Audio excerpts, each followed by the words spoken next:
राधे राधे, जय श्री कृष्णा। आज मैं श्री रामचरितमानस में अयोध्या कांड का सीरियल नंबर 20 को पढ़ रहा हूँ।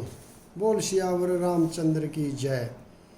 बरनिन जाई दशा तिन केरी, लही जनु रंकन सुरमणि ढेरी।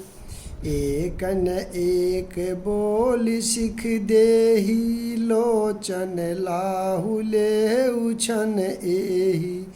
बोलो राम सीता राम। उनकी दशा वर्णन नहीं की जाती, मानो दरिद्रों ने चिंतामणि की ढेरी पाली हो।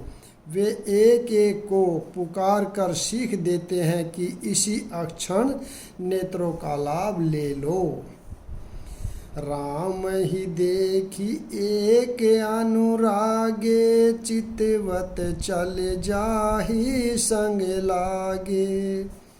एक नैन मग छवि उरियानी, होई शिथिल तन मन बरबानी। बोलो राम सीता राम। कोई श्री रामचंद्र जी को देखकर ऐसे अनुराग में भर गए हैं कि वे उन्हें देखते हुए उनके साथ लगे चले जा रहे हैं। कोई नेत्र मार्ग से उनकी छवि को हृदय में लाकर शरीर, मन और श्रेष्ठ वाणी से शिथिल हो जाते हैं। एक देखी बट छा भली, ढासी मृदुल तृण पात। कहि गवाही छिनु कुश्रमु, गवनब अबहि की प्रात। बोलो राम सीता राम। कोई बड़ की सुंदर छाया देखकर वहाँ नरम घास और पत्ते बिछाकर कहते हैं कि क्षण भर यहाँ बैठकर थकावट मिटा लीजिए, फिर चाहे अभी चले जाइएगा, चाहे सवेरे। एक कलश भरी आनहि पानी, अंचहि नाथ कहहि मृदुबानी। सुनि प्रिय बचन प्रीति अति देखी, राम कृपाल सुशील विशेषी। बोलो राम सीता राम। कोई घड़ा भरकर पानी लाते हैं और कोमल वाणी से कहते हैं, नाथ आचमन तो कर लीजिए। उनके प्यारे वचन सुनकर और उनका अत्यंत प्रेम देखकर दयालु और परम सुशील श्री रामचंद्र जी ने जान श्रमित सिय मन माही, धरिक विलंबु कीन बट छाही। मुदित नारी नर देख ही शोभा, रूप अनूप नैन मनु लोभा। बोलो राम सीता राम। मन में सीता जी को थकी हुई जानकर घड़ी भर बड़ की छाया में विश्राम किया। स्त्री पुरुष आनंदित होकर शोभा देखते हैं। अनुपम रूप ने उनके नेत्र और मनों को लुभा लिया है। एकटक सब सोहई चहु ओरा, रामचंद्र मुख चंद चकोरा। तरुण तमाल बरन तनु सोहा, देखत कोटि मदन मनु मोहा। बोलो राम सीता राम। सब लोग टकटकी लगाए श्री रामचंद्र जी के मुखचंद्र को चकोर की तरह देखते हुए चारों ओर सुशोभित हो रहे हैं। श्री राम जी का नवीन तमाल वृक्षों के रंग का शरीर अत्यंत शोभा दे रहा है, जिसे देखते ही करोड़ों कामदेवों के मन मोहित हो जाते हैं। दामिनी बरन लखन सुठिनी के, नख सिख सुभग भाव तेजी के। मुनि पट कटिन कैसे तू नीरा, सोहहि कर कमल नहिन धनु तीरा। बोलो राम बिजली के से रंग के लक्ष्मण जी बहुत ही भले मालूम होते हैं। वे नख से शिखा तक सुंदर हैं और मन को बहुत बातें हैं। दोनों मुनियों के वस्त्र पहने हैं और कमर में तरकस कसे हुए हैं। कमल के समान हाथों में धनुष बाण सुशोभित हो रहे हैं। जटा मुकट शीसन सुभगे उर्भुज नैन विशाल।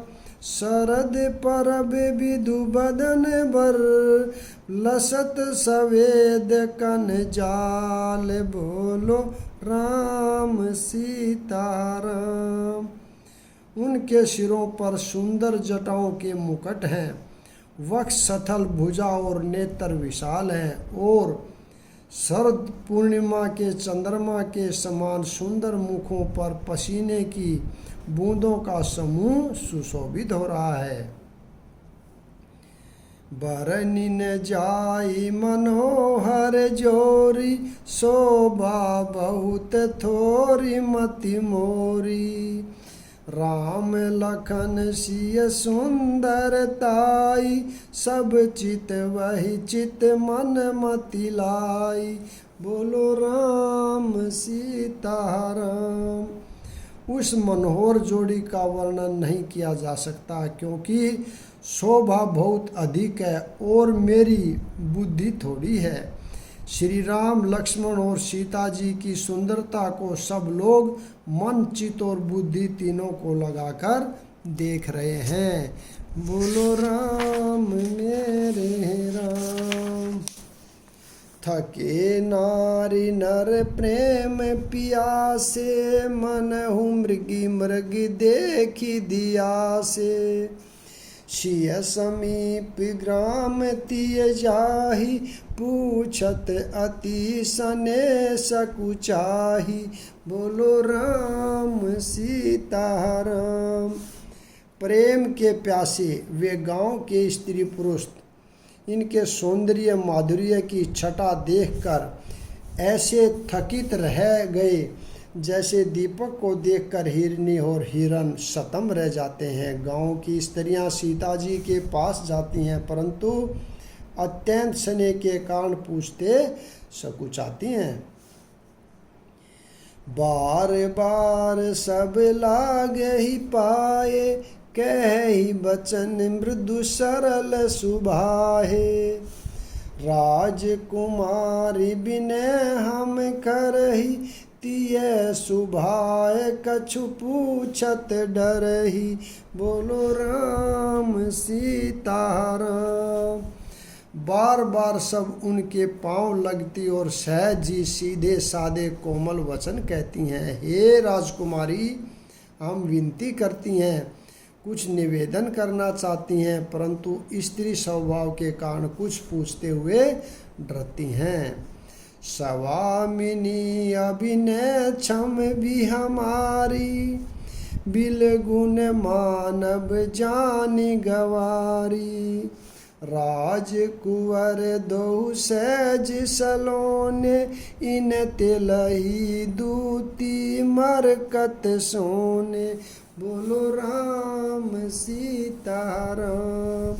हे स्वामिनी, हमारी डिठाई क्षमा कीजिएगा और हमको गवारी जानकर बुरा न मानिएगा। ये दोनों राजकुमार स्वभाव से ही लावण्य में यानी परम सुंदर हैं। मरकत मणि और सुरवर्ण ने कांति इन्हीं से पाई है। अर्थात मरकत मणि में और स्वर्ण में भी जो हरित स्वर्ण वर्ण की आभा है वह इनकी हरितावनील और स्वर्ण कांति के एक कण के बराबर भी नहीं है। श्यामल गोर किशोर बर सुंदर सुषमा एन। शरद सरबरी नाथ मुखु शरद सरोरुह नैन। बोलो राम सीताराम। श्याम और गौर वर्ण है, सुंदर की और और शोभा के धाम हैं। शरद पूर्णिमा के चंद्रमा के समान इनके मुख और शरद ऋतु के कमल के समान इनके नेत्र हैं। कोटि मनोज लजावनिहारे, सुमुखी कहु को आहि तुम्हारे। सुनी सने मह मंजुल बानी, सकुच सिय मन महु मुस्कानी। बोलो राम सीताराम। हे सुमुखी, कहो तो अपनी सुंदरता से करोड़ों कामदेवों को लजाने वाले ये तुम्हारे कौन हैं। उनकी ऐसी प्रेममयी सुंदर वाणी सुनकर सीता जी सकुचा गई और मन ही मन मुस्कुराई। तिन्ह ही बिलोकति धरनी, दुहु संकोच सकुचति बर बरनी। सकुचि से प्रेम बाल मृगिनैनी, बोली मधुर बचन पिक बैनी। बोलो राम सीताराम। उत्तम वर्ण वाली सीता जी उन्हें देखकर पृथ्वी की ओर देखती है। वे दोनों ओर के संकोच से सकोचा रही हैं, अर्थात न बताने में ग्राम की स्त्रियों को दुख होने का संकोच है और बताने में लज्जारूप संकोच। हिरण के बच्चे के सदृश नेत्र वाली और कोकिला की सी वाणी वाली सीता जी सकोचाकर प्रेम सहित मधुर वचन बोली। सहज सुभाय सुभग तन गोरे, राम लखन लघु देवर मोरे। बहुरी बदनु विदु अंचल ढाकी, पियतन चितहि बो कर बाकी। बोलो राम सीताराम। ये जो सहज स्वभाव सुंदर और गोरे शरीर के हैं, उनका नाम लक्ष्मण है। ये मेरे छोटे देवर हैं। फिर सीता जी ने अपने चंद्रमुख को आंचल में ढककर और प्रियतम श्री राम जी की ओर निहार कर भौहें टेढ़ी करके, खंजन मंजू तिरछे नैननी, निज पति कहे तिन्हि सिय सैननी। वही मुदित सब ग्राम बधूटी, रंग न राय राशि जनु लूटी। बोलो राम सीताराम।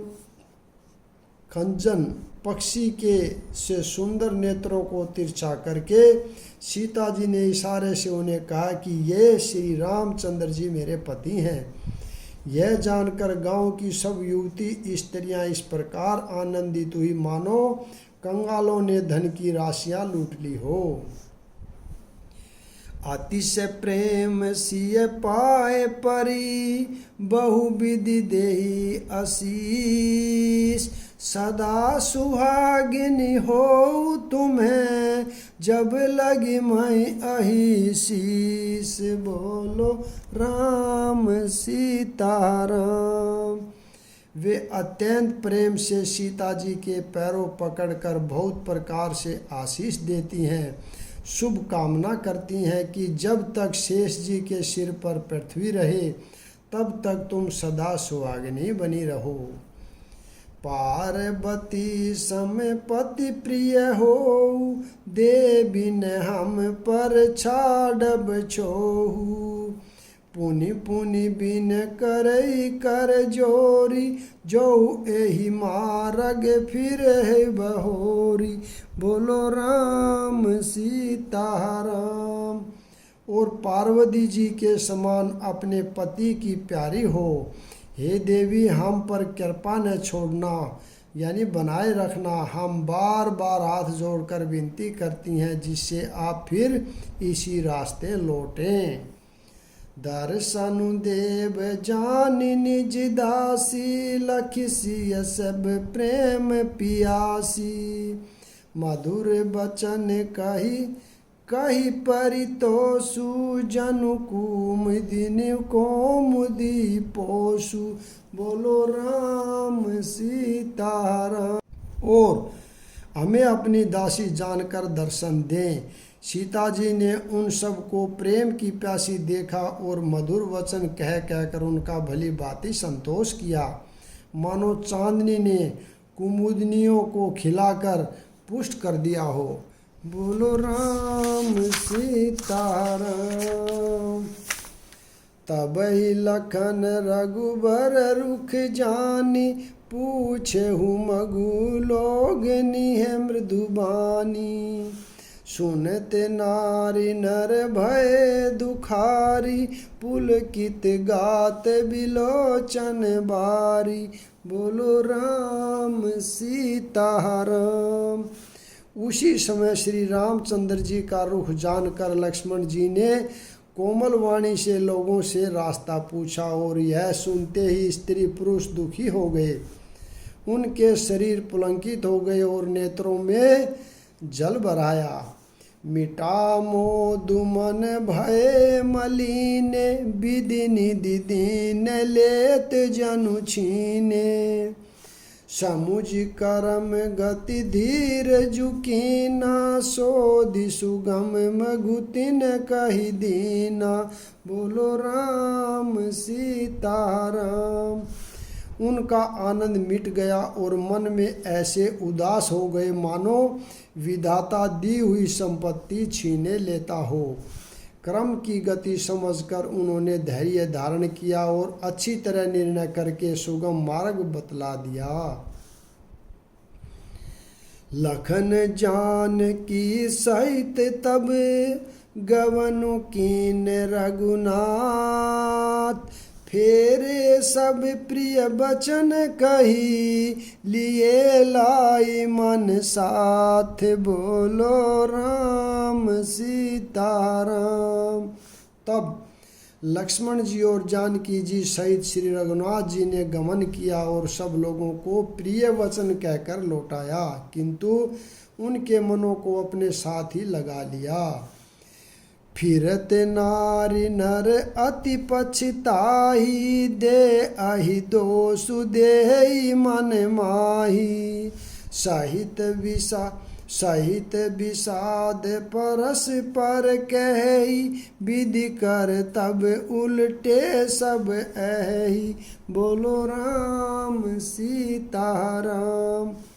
लौटते हुए वे स्त्री पुरुष बहुत ही पछताते हैं और मन ही मन देव को दोष देते हैं। परस्पर विषाद के साथ कहते हैं कि विधाता के सभी काम उल्टे हैं। निपट निरंकुश निठुर निकशंकु, जेहि शशि कीन सरुज संकलंकु। रुख कलपत रुसागरु खारा, तेहि पठहे बन राजकुमारा। बोलो राम सीताराम।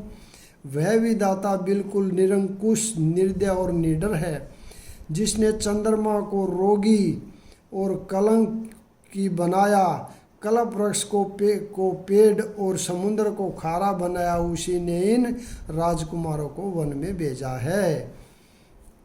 जोई पई इन हई दिन बनवासु, किने बादि विधि भोग बिलासु। ए बिच रही मग बिनु पद त्राना, रचे बादि विधि बाहन नाना। बोलो राम सीताराम। जब विधाता ने इनको वनवास दिया है, तब उसने भोग विलास व्यर्थ ही बनाए।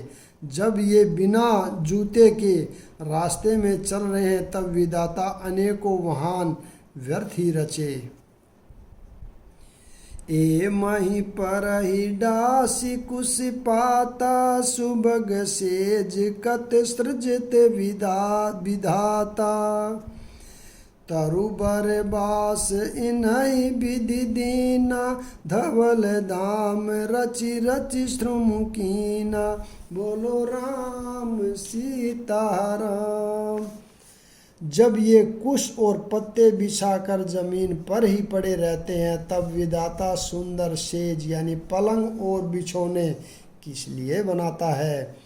विधाता ने जब इनको पेड़ों का निवास दिया, तब उज्जवल महलों को बना बना कर उसने व्यर्थ ही परिश्रम किया। जोहु ए मुनि पट धर जटिल, सुंदर सूठी सुकुमार, विविध भांति भूषण बसन, बाद किए करतार। बोलो राम सीताराम। जो ये सुंदर और अत्यंत सुकुमार होकर मुनियों के वस्त्र पहनते और जटा धारण करते हैं, तो फिर करतार ने भांति भांति के गहने और कपड़े व्यर्था ही बनाए। जोहु एक कंद मूल फल खाही, बादि सुधादि असन जग माही। एक कही ए सहज सुहाए, आप प्रगट भय विधि न बनाए। बोलो राम सीताराम। जो ये कंद मूल फल खाते हैं तो जगत में अमृत आदि भोजन व्यर्थ ही है। कोई एक कहते हैं ये स्वभाव से ही सुंदर है, ये अपने अपने आप प्रकट हुए हैं, ब्रह्मा के बनाए नहीं हैं। यहाँ पर मैं विराम देता हूँ, अगला भाग कल पढ़ेंगे। राधे राधे। जय श्री कृष्णा। बोल सियावर रामचंद्र की जय।